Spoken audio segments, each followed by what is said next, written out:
صلی اللہ علیہ وسلم نے ارشاد فرمایا کہ جو ذکر کرتا ہے ذاکر کی مثال ایسی ہے جیسے ایک کہیں خیز پڑ گیا، کہیں خیز پڑا اور اس جگہ پر ایک ہرا بھرا پودا، صرف ایک ہرا بھرا پودا اگر دکھ رہا ہے تو سمجھو کہ ذاکر کی مثال ایسی ہے، یعنی زندہ ہے۔ خیز پڑ گیا بولے تو تمام جو جھاڑ جھنگولے جو بھی رہتے اس وقت ختم ہو جاتے، کچھ بھی نہیں رہتا، ایک بھی جھاڑ نہیں اگتا، جہاں پہ بارش نہیں ہوتی خیز پڑ جاتا، خشک سالی جہاں پہ آ جاتی ہے وہاں پہ جھاڑ نہیں اگتے۔ تو ایسی جگہ پر اگر کوئی جھاڑ اٹھ رہا ہے تو یعنی وہ زندہ ہے، تو ذاکر بھی ویسے ہی زندہ ہے۔ اور ایک حدیث میں آپ صلی اللہ علیہ وسلم نے ارشاد فرمایا کہ ذاکر کی مثال ایسی ہے دنیا میں جیسے وہ زندہ ہے اور غافل مردہ ہے۔ جو ذکر کرتا ہے اللہ کا وہ زندہ ہے اور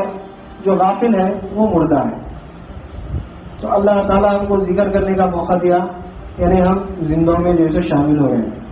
اگر ہم غفلت میں رہے، اللہ کی ذکر سے ہم جیسے محروم رہے تو ہم مردہ ہیں، بقول آپ صلی اللہ علیہ وسلم کے ہم مردہ ہیں۔ تو ہم ذکر کیا ہے یہ ہم جاننا، ذکر کی اہمیت تو بہت ہے، ذکر کی فضیلت اہمیت بہت ہے۔ اگر وہی بولنے لگے تو جو ہے تو وہی چلتے رہتا، مگر اس کی اہمیت کیا ہے، ذکر کرنے سے کیا اللہ کے پاس ہمارا کیا مقام ہوتا، ہم اللہ کو کیسا جو ہے اللہ کا ذکر کیسا کرنا۔ ذکر بولتے کس کو، برحقیقت ذکر کس کو بولتے، اذکار تو بہت ہے، سبحان اللہ بولنے سے مر جاؤ، ذکر کر رہے، مگر فائدے مند ذکر کرنا، خالی ذکر کر لینے سے کچھ بھی نہیں ہوتا۔ مثال ہمارے حضرت دیتے ہیں کہ مسجد کے پاس جمعۃ الوداع میں اکثر رمضان کے مہینے میں باہر کے بھی جو ہے سو فقیر آ جاتے ہیں حیدرآباد کو، اور جمعے کی نماز کے بعد جو ہے سو مکہ مسجد کے بعد باہر نکلے تو فقیران جو ہے سو اللہ اللہ اللہ اللہ اللہ بولتے رہتے، انہیں بھی اللہ کا ذکر کرتا، مگر اس کا مقصد کیا ہے، پیسہ ہے، اس کی نظر کہاں ہے، جیب پہ ہے، آنے والے کی جیب پہ ہے، ہاتھ پہ ہے کہ جیب میں ہاتھ ڈال رہا نہیں ڈال رہا۔ اگر آنے والا جیب میں ہاتھ ڈالا تو اور شدت سے اللہ اللہ اللہ کرتا، اگر آنے والا جیب میں ہاتھ نہیں ڈالا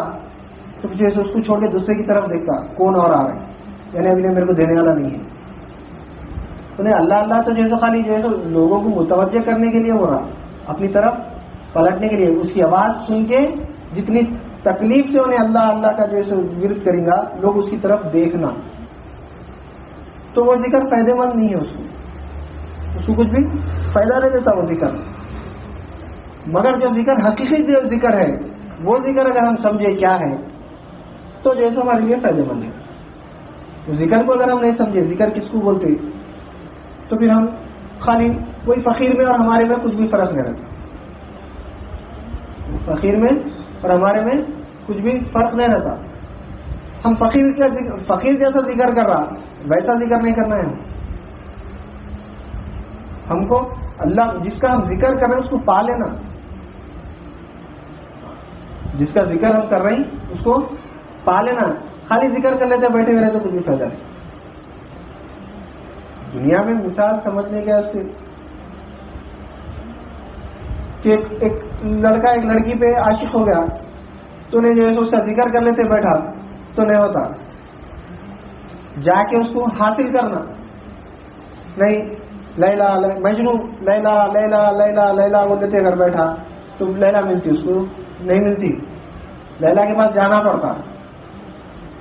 تو ہم خالی اللہ اللہ اللہ اللہ اللہ بولے تھے بیٹھے تھے، اللہ کو جاننا، انہیں لیلا کو جانا تھا لیلا کیا ہے، ہم اللہ کو نہیں جان رہے تو ہم بھی اللہ کو حاصل کر لینا، خالی اللہ اللہ اللہ اللہ بولے تھے نہیں بیٹھے۔ تو ذکر جس کو بولتے ہیں وہ پہلے ہم سمجھ